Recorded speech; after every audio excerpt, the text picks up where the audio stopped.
This is the Swarm Unplugged podcast, where we get to know the Be Social community and encourage others to join us. With hundreds in the community, we want to get to know all of you better. From the newbie to the expert to the project partners, we will be learning who they are and how they can best benefit from Be Social. I'm Christopher Knight, so let's get started.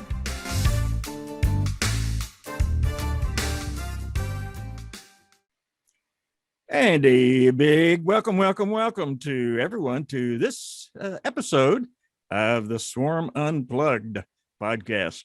As all of you know, this is your chance to make yourself known, to get personal with the community, the Be Social community. And of course, it's called the Swarm because we are a swarm. We are going to swarm through the digital world and make a difference in what's going on in all of the space. It's so much of a variety. We have to make a difference, and I know we're going to do that, especially with special guests like I have today.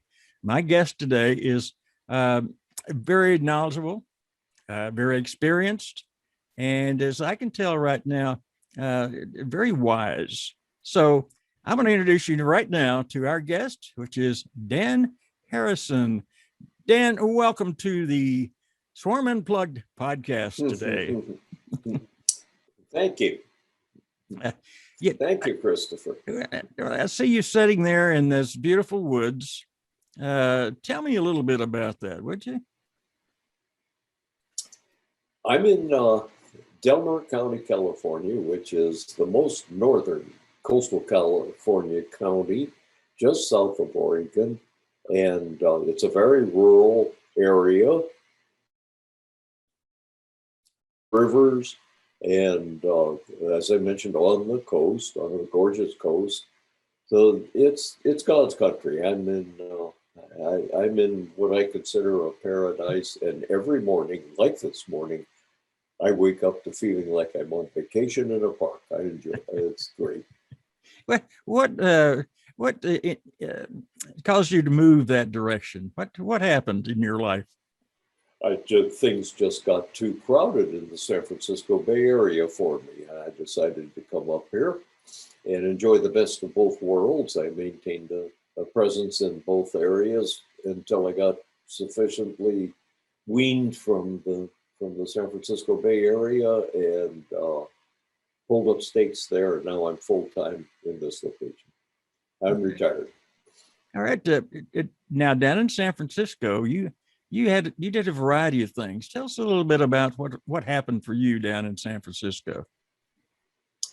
Well, the main thing I did was spend a little over 70 years growing up, and my career was with an airline, with United Airlines in San Francisco. And then after having retired from there, I went into construction, got a general contractor's license in small business, and did quite well because you could hardly fail in those years in the Bay Area. Mm-hmm. Until I got tired of that, moved up here and did a few little things. And now I'm just kicking back and listening and learning from people like yourself. Well, you had told me that you did something extremely interesting. I called it micro banking. Yes. What did you do there? Well, I'm actually still doing it. I do what's called hard money lending to local builders, younger guys than me that need the funds to get started, and I provide construction loans to these people to accomplish their projects. And as they complete a project and sell it off, then I'm paid off and I go on to the next person or the next project with that one. It keeps me occupied. It keeps them in business. Wait, do you find that fun to do? Is it yes. Enjoyable? Okay. Yes, it is, because as I said, it gets me out of the house. It gets me involved in projects, but I don't have to swing hammers or push saws, and which is beyond me now. So leave that to the guys more capable. Well, up in the redwoods, as I said to you, I expected to see you with axe in hand out splitting wood and getting ready for the next winter in the process. All right. Uh, you've had a lot of different journeys, and I know that uh, you have you have to analyze everything you've done. I know you have because I can see you have a lot of business knowledge and a lot of business wisdom, but yet you still got into this crazy, risky world of crypto and cryptocurrencies. Uh, as that wisdom of yours, how did you let that happen to you? I have a close friend named Kevin Fugate. So some of you probably heard of him. And Kevin, if nothing else, could be persistent. It got the day came when Kevin was so enthused over this project as one of the original founders that every time I came to see him, he kept badgering me on how I had to get invested in this, how I had to jump in and be part of this.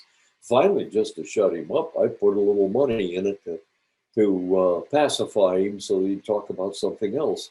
That didn't work, but that's how I became involved initially. I'm glad I did, but like I've mentioned earlier, I almost feel like I've been captured by space aliens, and I don't understand the language or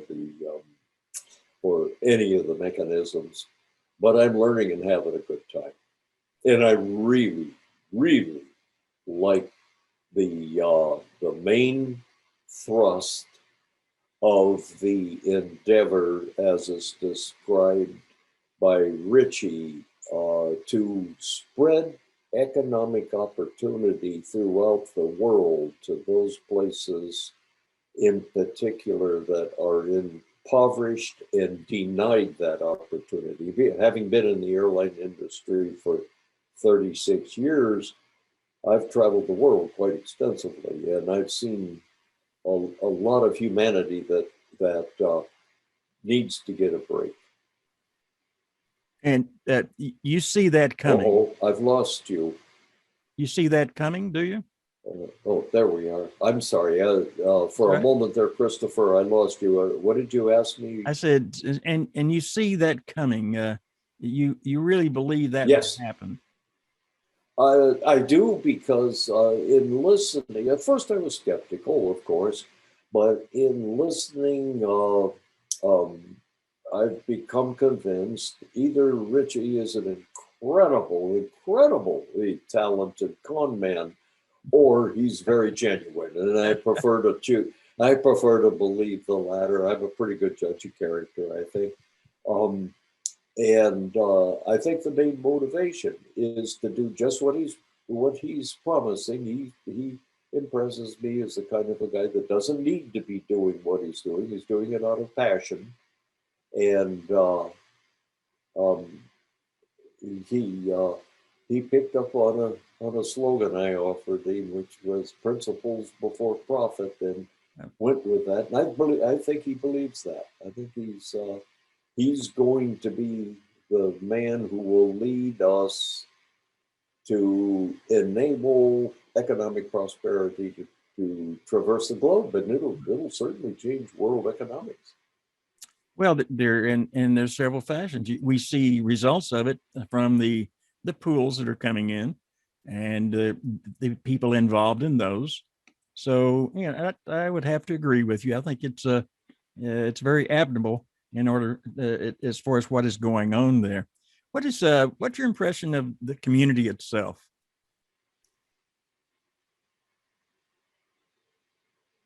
That's hard to sum up. The community itself is an eclectic group, and um, for the most part, motivated by a combination of profit motive and altruistic endeavors, which is a good mix. Unless you have some skin in the game, you're not really 100% involved and interested. And the people that are in it, I think, are. Um, it's a group that I'm pleased to be involved with, and I find some of the character types pretty interesting. Mhm. Have you had a chance to visit with others about what you're doing, and if so, what do they say? Very little, very little, Christopher. The only visiting I've done with others really is looking for assistance and trying to understand what the heck I'm talking about because they get it. I don't. I'm like an old guy that suddenly walked into a grade school with all the kids on computers. They know what they're doing, and I'm in a fog. So really the only other than a few friends in town that are in this endeavor, the only uh, activity that I've had with other people, such as Ray and Patrick and Vince, has been looking for guidance. Right. They keep reaching down and pulling me up by the suspenders to get back in the game. I don't think they have to do that too often. I think you're in the game for for good right now. Uh, I assume you also look at this as a instead of trading, more of an accumulation type game. Would you agree? A combination. For me, it's a combination. The trade is what keeps it interesting, keeps the lights on. Mhm. The accumulation is so satisfying a need for growth or a need for accumulation of something of value. So I would say it's a 50-50 mix for me. So you enjoy getting in and following it. Do you follow it on a daily basis as far as your trading, or do you do it more on a ad hoc basis?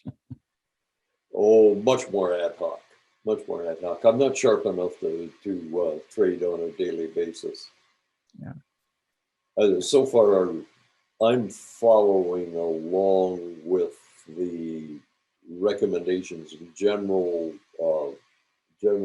philosophy of the group. Okay. At the moment, I'm a groupie, not a leader. Yeah, groupie. Well, it's all right. I think those are more important sometimes. Mm. What if let's say you're hypothetically, all right? Someone comes up and says, "Hey, I know about this. I know you're in it." What would you say to them? I have done that often, and what I have said to them is, it's fascinating. It's very rewarding for me, and I'm going to do you a favor and introduce you to someone who can explain it a lot better than I can. And then I have two close friends that I choose one or the other and do that. Very good. All right. Uh, the of course the numbers are important to the group, as Richie always says. You know we got to bring the numbers up in order to have the power to bring in the larger strategic partners. So it's always important to try to bring new folks in. Uh, as far as the future, your future in this, or you feel like it's a long-term future? Christopher, at my age, anything's a long-term let's future. let's not talk about age, my friend. I have to be careful using terms like long-term future. Well, someone asked me the other day, "Can you give me your 5 and 10-year plan?" I said, "No." You got it. Which is, they just kind of shake their head. But You get it. That's I think you and I have a lot in this is common. Go ahead. this this is sort of a day at a time thing, but I'm having a good time doing it. I'll tell you that. Yeah, I'm very exactly. fortunate. But I mentioned to you before we got on about are you retired? And you says, well, I haven't. I've retired 3 times, and I'm not very good at it. not very good at it. So, and I tell people ask me, have you retired? And I said, why? I've got too much going on. Yeah. Oh my. Now just do this for me.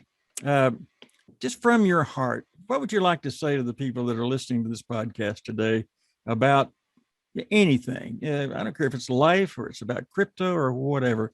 What would you say to people that may inspire and motivate them? Oh boy, that's tough.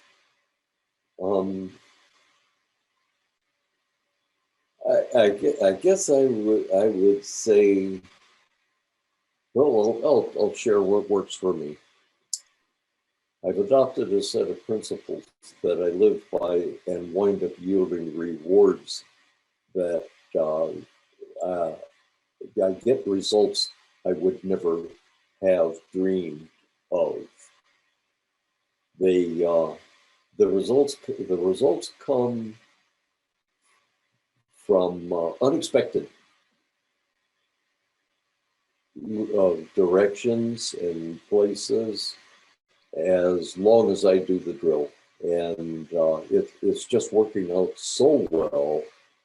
I'm going to continue that philosophy, and that's what I would suggest to other people. Find yourselves a set of principles to adopt that you can dwell in and enjoy accomplishing, and believe me, the rewards will follow. And I really think that this Opus Finance endeavor fits my philosophy perfectly. Well, it's a guiding light in life, isn't it, Dan? I'm sorry, Christopher, you cut out on me. Okay, At the beginning. I said it's a guiding light in life. Yes, yeah. Okay. Yeah, indeed. Dan, I appreciate you being part of this episode. Thank you for being with us today. You're very welcome. Thank you for the time. I love the stories. I love the stories, and I'm looking forward to getting to know you better. And I know that others will want to get to know you a little bit better after they hear you on today's podcast. So thank you very much. And I know it's early out there, so I wish you a great day, my friend, a great day. Thank you, Christopher. All right. And folks, just this kind of episode just motivates me, because it means that we have some very, very talented people in our group, some of which are the ones that give information, and others are the ones that inspire us and motivate us. And I think Dan is one of those people. So for everyone, appreciate you being on this particular episode of the Swarm Unplugged podcast. I'm Christopher Knight, and always remember to listen, learn, and give. Thanks for joining us for this episode of the Swarm Unplugged podcast. Be sure to hit the follow button and leave us a glowing comment. Gravitate yourself to be on the podcast so you are the next one to introduce themselves to the Be Social community. See you on the next episode.